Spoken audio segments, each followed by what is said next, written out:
I'm just a guy, and I have a passion to learn, and I have a passion for the divine, and it's always been something that I've been aware of. It's a persistent feeling that never seems to go away, and I think people come to this work because they have that feeling. They may not be able to put into words what they feel, but it's an instinct in their mind that never goes away, that there's more to reality than this dream.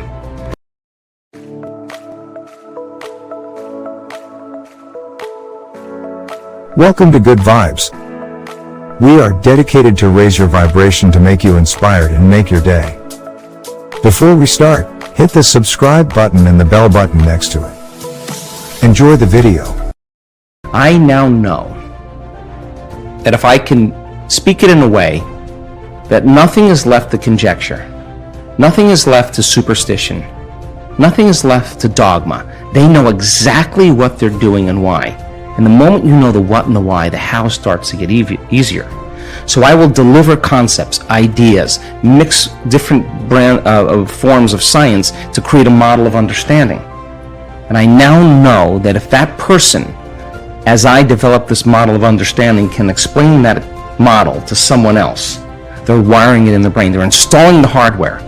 If they can't explain it, it's not wired in their brain, and they're not going to believe that they can do it. So if they can turn the person next to them, between the two of them, and build a model of understanding, they're making their brain fire in new sequences and new patterns and new combinations. They're changing their mind. Mind is the brain in action. If I keep reminding them of what they're learning, nerve cells that fire together wire together. They're installing the circuitry. Now, the next step is to provide the environment and give them the proper instruction to get their behaviors to match their intentions, to get their actions equal to their thoughts, to get their mind and body working together. If they do, they're going to run into a new experience. Now, the crazy thing about the experience is learning is making new synaptic connections. That's what learning is. Research shows that if you pay attention and learn something new and you repeat it just for an hour, you're going to double the number of connections in your brain. That's a lot, 1,600 to the 3,200 connections. That's a lot of extra connections. But if you don't review it, if you don't think about it, if you don't repeat it, those circuits prune apart within hours or days. So if learning is making new connections, then remembering is maintaining and sustaining those connections. You got to review it. It's so much easier to forget than remember when it comes to this stuff, and it's a constant process. So then, if they can get their behaviors to match their intentions, and they have a new experience. Experience enriches the philosophical circuits in the brain, but when those neurons string into place, the brain makes a chemical. And that chemical is called a feeling or an emotion. And when you start feeling unlimited, when you start feeling worthy, when you are having an experience that causes you to be more in love with life, it is that chemical release from the limbic brain that teaches your body chemically to understand what your mind has intellectually understood. So if knowledge is for the mind, experience is for the body, and in that moment the person's embodying the truth of that philosophy, and now they're selecting and instructing new genes from the experience because the chemistry that's coming from the environment is information. And so genes make proteins, and all of a sudden they start wearing a different body. Repeat it over and over again. Do anything over and over again. Neurochemically, you'll condition your mind and body begin to work as one. Do it enough times, now your body will know better than your conscious mind. Now it's innate in you. Now it's second nature. Now it's simple. Now you know that you know. You may not know how you do it. You don't know how you know how, but you can do it because it's subconscious now. So now that implicit memory, now you're mastering that knowledge. You're mastering the philosophy. You're becoming the knowledge. You're embodying it so much so that it's automatic, it's effortless, it's easy. So when we started looking at people's ability to regulate their brainwaves, we just published a paper. It just got released yesterday. Our students in our community can do it in 4 seconds, 5 seconds, 9 seconds, 11 seconds. It's not like, hey, I'm getting the divine ahead of you. It's just like they've done it so many times, like it's like driving a stick shift. It's not a difficult thing, but they practiced. And they came up against their blocks. They came up against their limitations. They came up against their frustrations. They came up against their analytical mind, and I want them to in a week-long event, because if not now, when? Now is the new later, and let's do it now, right? Yes. So then what we learned when we started studying brains, well, we were doing pre and post measurements, and we've got thousands and thousands of brain scans. We have real-time brain scans too, and when I started seeing people whose brains were getting worse during a meditation, I said to them, what are you doing in there?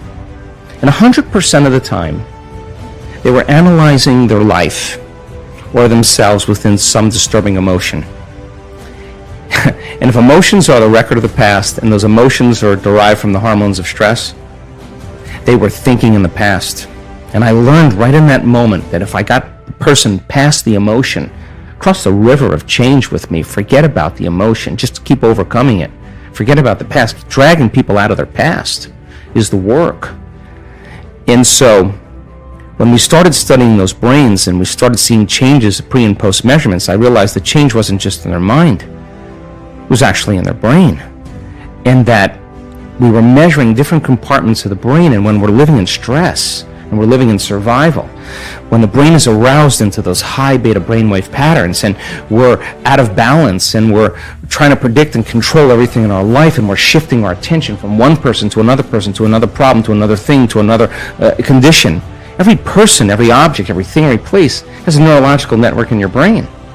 So as the person was aroused by the hormones of stress like a lightning storm in the clouds, their brain was firing very incoherently. Different compartments were out of sync with other compartments of the brain. And if your brain is incoherent, you're incoherent. And if your brain isn't working right, you're not working right.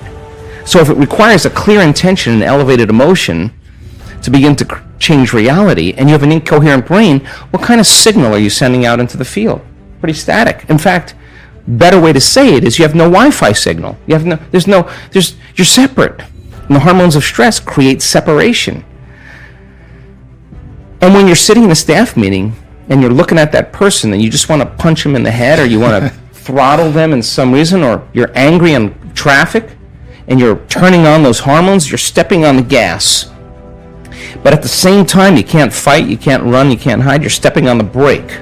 You step on the gas and the brake at the same time, your heart starts beating incoherently and energy leaves the brain and heart.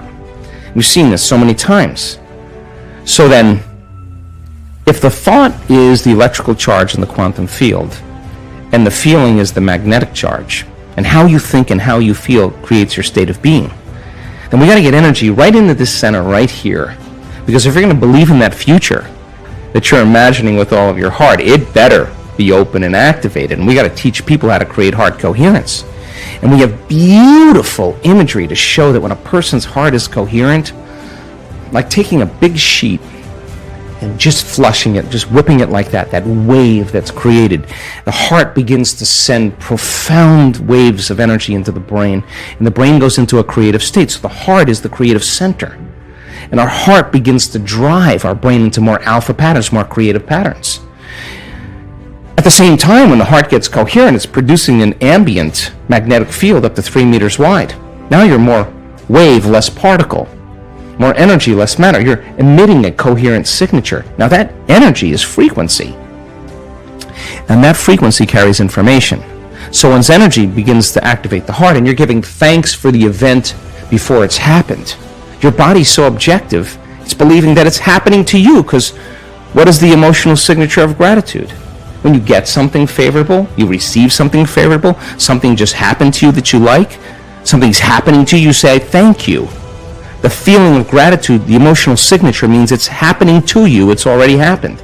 So it is the ultimate state of receivership.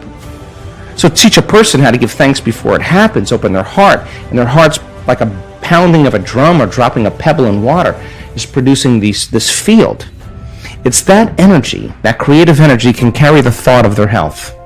It can ride, that intention can ride on the wave that could be wealth, new relationship, suffering, and the energy does not carry the thought of health.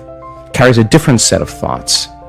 So people say to me, well, I can't open my heart. Well, I ask them, well, what do you practice feeling all day long anyway?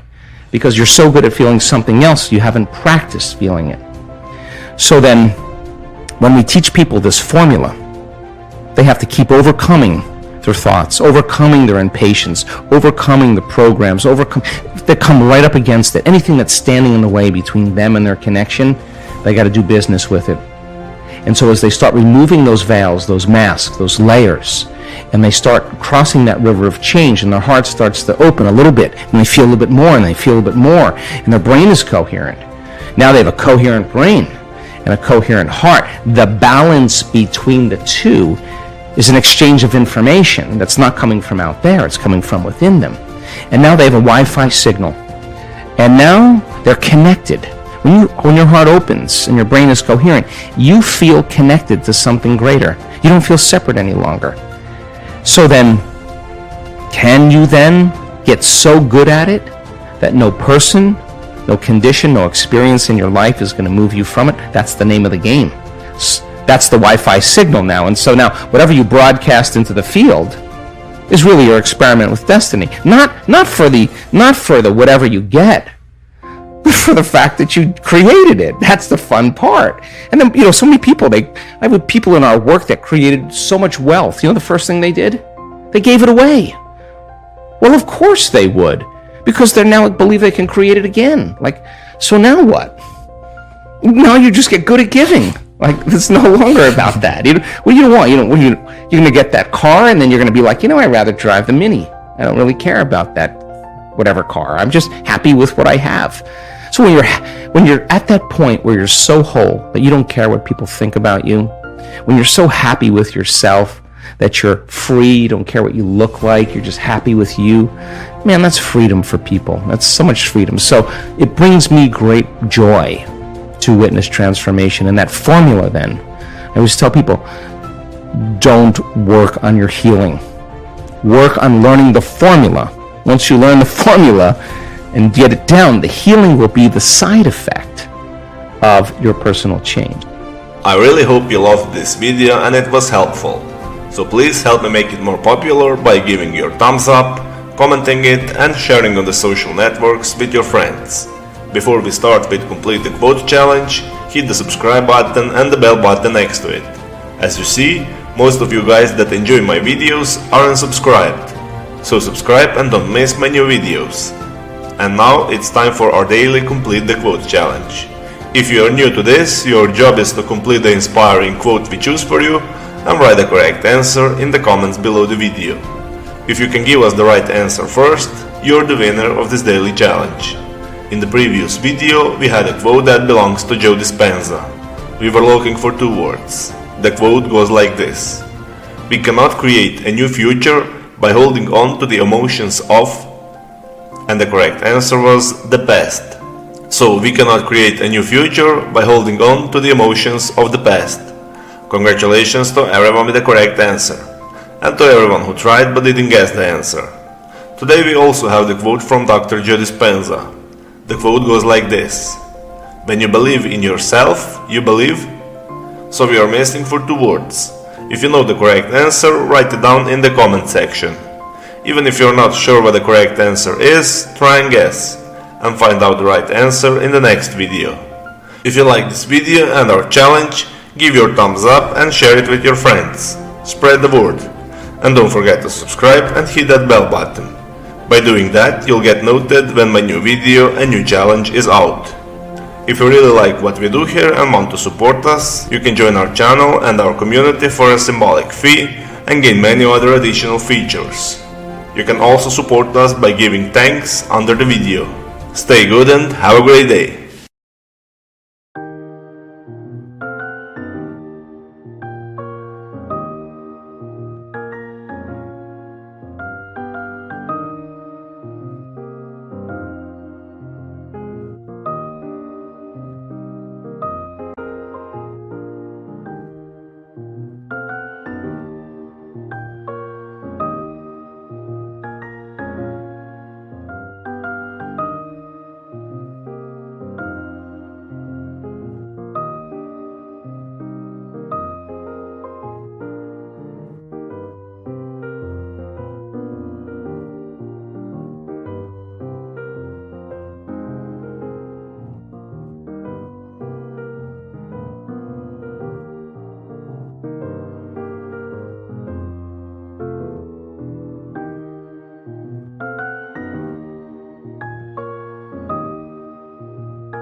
Bên kia lại khiến đôi mắt của em thêm sầu.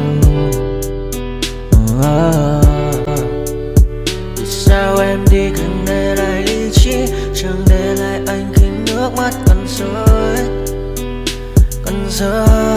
Vì sao em đã vội quên đi bao câu hứa mình còn cho nhau, quên đi bao nỗi đau mình dành. Vì sao em đã vội quên đi những lời hứa ngày nào. Vì dòng nước mắt em đã vội rơi, anh không thể mãi anh như nên vào điên rồi. Anh như say đôi mắt môi, anh như chỉ còn muốn em bên cạnh như ở phố xa rồi. Anh chỉ muốn em cạnh đấy thôi, không muốn em ở bên đời, chỉ muốn em cạnh bên người. Người đã gỡ bước đi xa trong cơn mưa chiều vội vã, người đã bước bên anh khi cơn mưa qua gần vội vã. Em đã quên rồi mai sau ngày yêu má bé, chẳng còn lại gì những người em bao nước mắt rơi. Em khiến con tim như trôi vai trong chiều thu đầy nắng, em khiến con tim như tan vỡ trong chiều thu mát màng. Vì còn nhiều lắm những người vàng, nhiều lắm những nỗi vội vàng, nhiều lắm những cơn mưa em mưa ta bây giờ đơn vang. Không mẹ không bài những sáng đêm mai em còn thơ đôi mai anh còn. Người ta xưa ta chẳng còn giữ nhau, chẳng thể giữ lấy em khi cơn mưa về đến. Và chẳng cần nhau khi anh với em cùng một đêm trôi. Em ơi ta còn gì nữa đâu bằng cơn mưa ngày hôm qua, ta còn lại gì nữa đâu khi